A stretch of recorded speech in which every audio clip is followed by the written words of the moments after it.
New quarters. Nope. Nope, circulated. Mm-hmm.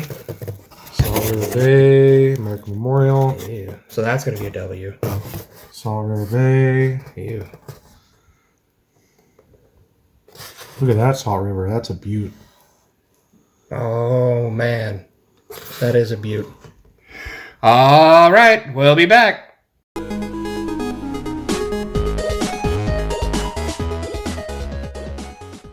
All right. Time for the wrap-up and the overview. Okay. So, starting over here, we have some of the Homestead snowy roofs. Those are basically just a dye chip on the very top of the roof. 2 of those guys. And then we have the Arizona Philadelphia strike with the dye chip that looks like a boulder at the very bottom of the saguaro cactus there.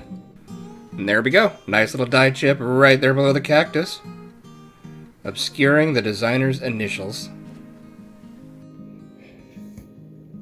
And a colorized Ohio that's seen some better days. Used to be a little more colorized than it is right now. And then we have not just 1, but 2 what appears to be spitting horses. Take a look at that guy first. Spitting horse number 1. Let's see if I can get a good angle on it here. That light always messes with everything. There we go. Definitely looks like a spitting horse to me. What do you guys think? And possible spitting horse number 2. Not in as nice condition.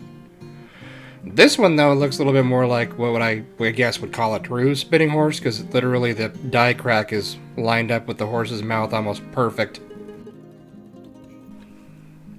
And this one happens to be a 1983 Philadelphia. Nasty condition, as most of the things that we find are. Well, it's not true. We find a lot of uncirculated stuff. This, though, looks like a spitting eagle. And again, what do you guys think? Looks pretty good to us. And then, surprise, surprise, extra claws. Yep.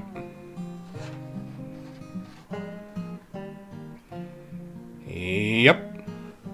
Pretty much every single time that we go through quarters, we get at least 1 extra claw. We cannot escape the extra claws. No one can stop the claw! And then up here we have a whole bunch of struck through grease or struck through debris. Actually, these guys up top here are struck through grease. Most of them are the pictured rocks. I believe 1. Yeah. That one right there is the, was that Kasachi? Yeah. And then this one right here is actually struck through a little piece of debris. It looks like a little, almost like a brush filament or something from like a duster, or I don't know. Let's check it out.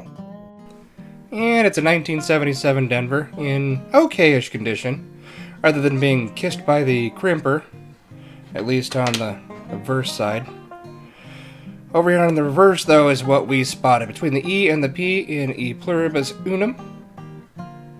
It definitely looks like it was struck through a piece of fiber, or it's kind of hard to tell, but it's definitely struck through something. Don't think that's damage. Alright. Then we have some mint states. We got 1 2019 River No Return. Then we have 1 single bat from 2020. And then we've got Salt River Bay 2020. Just one of those too, ironically. Weir Farm, we have a few of those, including this top one here is a Philadelphia. 2, so just 2 of those. And then we have some of the Rockefellers. This top one here is a Philadelphia. And then, of course, some more Denvers. For some reason, my camera phone is not focusing, but, you know, I'm sure you guys are used to it by now. Okay. Then we got some butterflies from 2020. That's the tall grass. So 2 of those guys.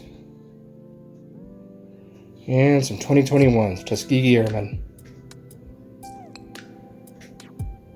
All in all, not too bad. Pretty good condition.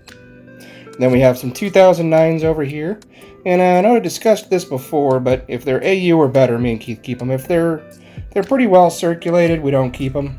I know a lot of you guys will keep them if they're 2009 no matter what, but we kind of just figure there's so many people holding on to them out there that don't really think the ones that are heavily circulated or damaged can be worth anything. Of course, District of Columbia, it is a Philadelphia, but not the double die, of course. Then we have some San Francisco Struck business strikes. First one here we've got Shawnee 2016. And then Bombay Hook 2015. And again, those S circulation strikes or business strikes were only available in rolls or bags from the mint. And over here we've got a couple of clashed coins. This one's actually clashed pretty good. And then something else that seems to pop up every single box that we go through is these Salt River bays that have the exact same feeder finger damage. And all of these are literally exactly the same. I don't even know how many of them we've found at this point, but so many different ones, it's ridiculous. Or I should say they're all the exact same. Like the striations created from the feeder finger damage is exactly the same. Same angle, same amount, same everything. It's crazy. I'll just kind of cycle these through so you can get an idea of how identical these are. So we're looking right here. And of course, I'm sure a lot of you guys have seen the other quarter videos that we've done with this exact same feeder finger damage. But yeah, there's one example. 2.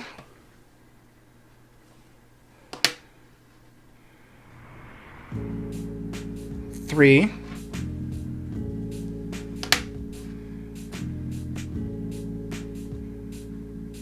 4. A little bit harder to tell because that one's in a little bit rougher shape. That one's been out in the elements a little bit longer than the other ones have.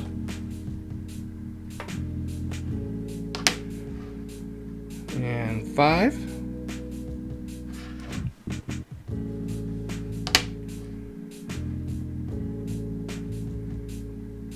6.